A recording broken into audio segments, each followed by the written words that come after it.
اللہ تعالیٰ نے ملک الموت سے پوچھا کہ میں نے تمہیں انسانوں کی روح کو قبض کرنے کے لیے مقرر کیا ہے اور تم بے شمار انسانی کی روح کو روزانہ قبض کرتے رہتے ہو، تو کیا کبھی کسی شخص کی روح کو قبض کرتے وقت تمہیں ترس آیا ہے؟ تو جواب میں ملک الموت نے کہا کہ ہاں، ترس آیا۔ اللہ نے پوچھا کہ کس پر ترس آیا؟ انہوں نے جواب دیا کہ 2 آدمیوں پر مجھے ترس آیا۔ اللہ تعالیٰ نے پوچھا کہ وہ 2 آدمی کون تھے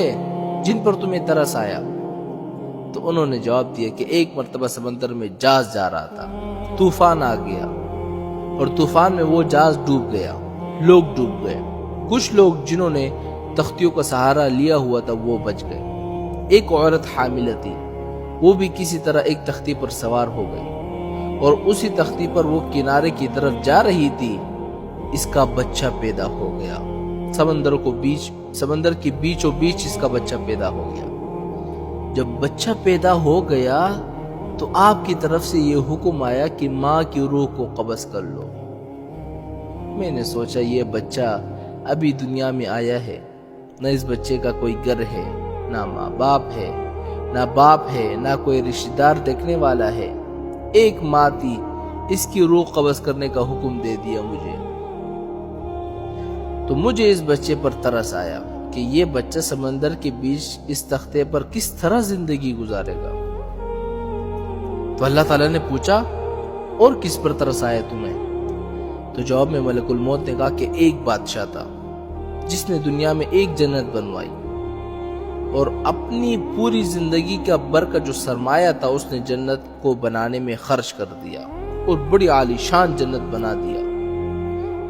اور اس نے یہ عزم کر لیا کہ جب تک وہ جنت کو مکمل طور پر تیار نہیں کرے گا تب تک اس کے اندر داخل نہیں ہوگا۔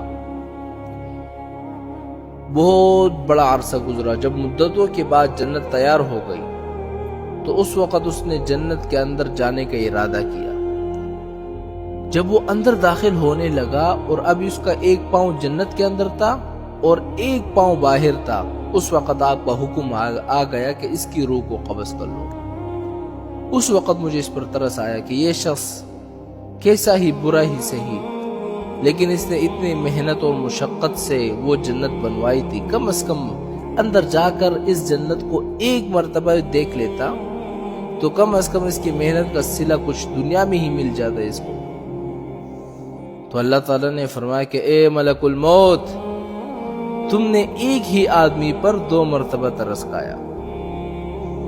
اس لیے کہ یہ بادشاہ وہی بچہ تھا جس کو تختے پر تیرتا ہوا تم نے دیکھا تھا، اور اس کی ماں کی روح قبض کرتے وقت تم نے اس بچے پر ترس کھایا تھا، یہ وہی بچہ تھا اور اب بادشاہ بن گیا تھا،